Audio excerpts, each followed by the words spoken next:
When you think about self-worth, it's not dependent on external factors like achievements, possessions, or even social status. If you have narrowed down your self-worth to external things, right? And sometimes when you look at people who may have more monetary things than you can start to negatively say to yourself, right? And this is why you got to cast down every imagination and every high thing that exalts itself above the knowledge of God, and bring into captivity every thought, right, into the obedience of Christ. So sometimes when you are facing these, when you're going through these thought process and you start to look at yourself as less than or even better than, right? You have to realize and constantly remind yourself that your self-worth is not dependent on external factors or achievements, right? It is rooted in the inherent worth of being who you are, right? Self acceptance involves accepting yourself with all your strengths, your weaknesses, your flaws, and your imperfections, right? It means recognizing that nobody is perfect and embracing oneself as a whole, right? When you start to see that, you know what, like I said before, when you begin to accept, like to me, there was a TikTok video that was going around and it says, I don't know if it was I forgot who the lady was, but she was saying something about I love who I am. I like the way I learn, and I like how I learn from my mistakes or something like that. And I know some people might have looked at that video and probably said, well, that just kind of sounds arrogant. But in all actuality, what she's saying is she has embraced everything that makes up who she is, right? I have embraced everything that makes up who Nadira is, the good, the bad, the ugly. Embracing doesn't mean not changing in areas that you need to change. Embracing just simply means you understand that it's something that you have to work on. We have to learn how to start giving ourselves a break, right? Sometimes we are so gung-ho on trying to be a certain way, trying to meet a goal of being a certain way instead of instead of pacing ourselves, right? Through change. Because I think when you pace yourself through change, it sticks a little bit better, right? Because now you're not doing it for other people. You're not doing it to impress anybody. You're not doing it to show somebody that you're better than or less than. You're doing it because you yourself want to become more aware of who God created you to be so that you can function as an individual in this society, right? So you can function at the level of capacity that God created you to be, right?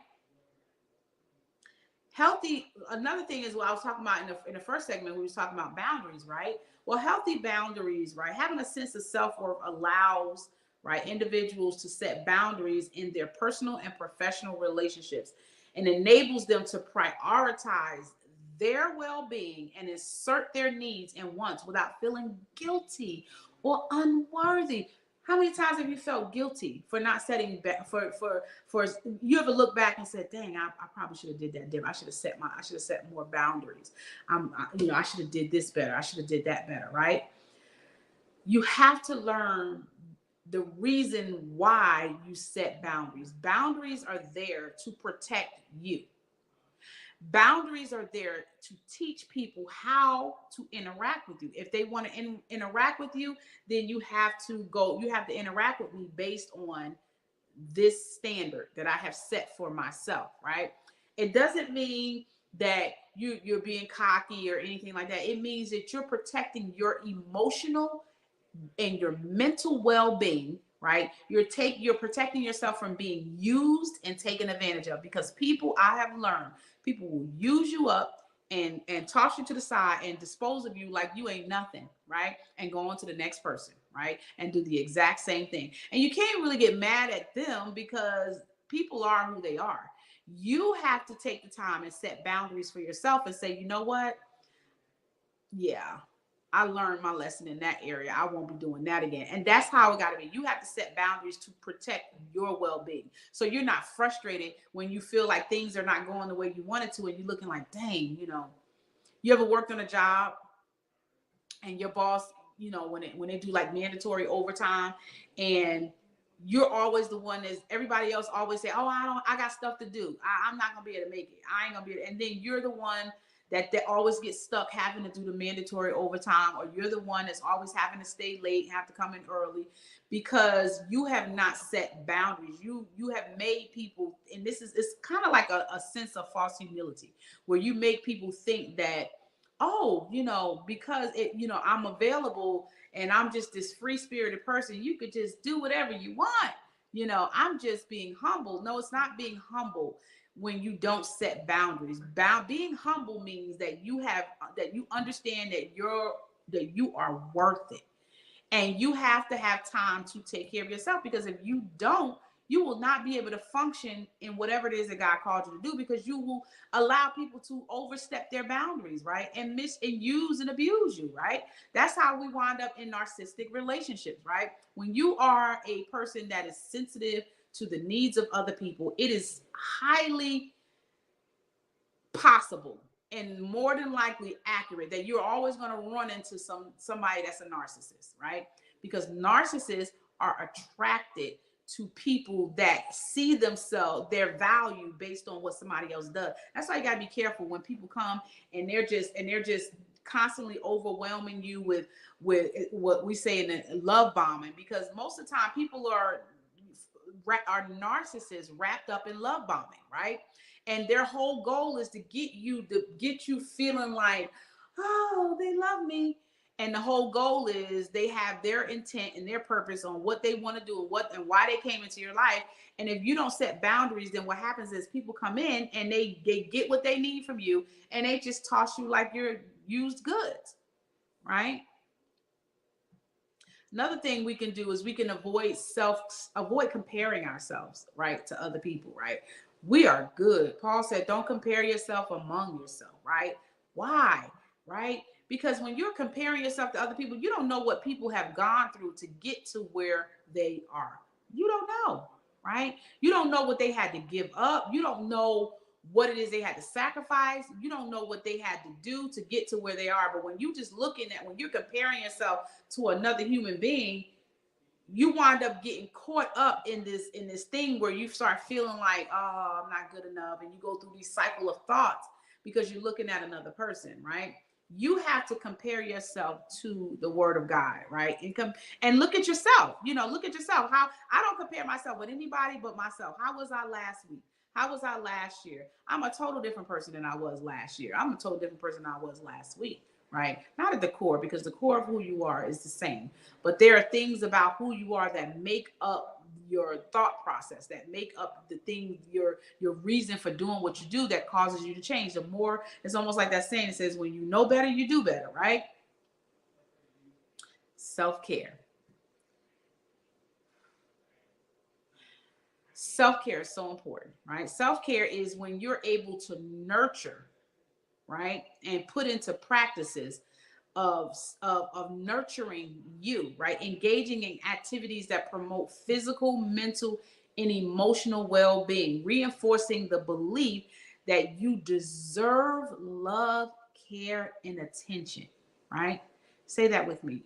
I deserve love, care, and attention. Let that sink in.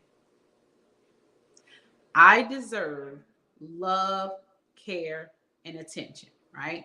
And when you begin to nurture yourself with that mindset of I deserve love, care, and attention, you will hashtag be good to yourself, right? Because you will teach other people how to treat you when you are good to yourself, right? When you're good to you, you teach other people how to be good to you, right? When you treat yourself a certain way, you teach other people how to treat you a certain way. When you don't tolerate certain things in your life, you teach other people what you will and will not tolerate, right?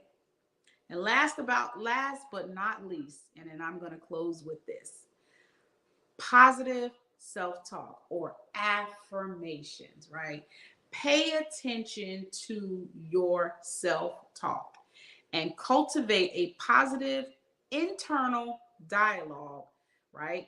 So that you can challenge these negative thoughts and self-critical beliefs and replace them with affirmations and self-compassion. This is why I did the 31 days of becoming, because it takes 21 days to change a habit. But when you go an extra 31 days, you are reaffirming, right, the things that you have noticed or that you see or want to see in your life. It becomes an internal dialogue. And what happens is you begin to see yourself as what you're saying to yourself. I began to change my thinking and my thought patterns when I started to become aware of my my self-talk. What am I saying to myself? There's a video on TikTok. It's funny, and they were like in the mirror, and they were like, what were they saying? They were saying something about I forgot what it was, but they were in the video and they were like had their hands and everybody was dancing and stuff like that. What you say, it doesn't matter what other people scream in your ears. What you say to yourself privately. What are you saying to yourself when you get up in the morning? What are you saying to yourself throughout the day? What are you saying to yourself before you go to bed? It does matter. It does matter, because the more you work on your internal dialogue, and the way you work on your internal dialogue is by affirmations and the word of God, right?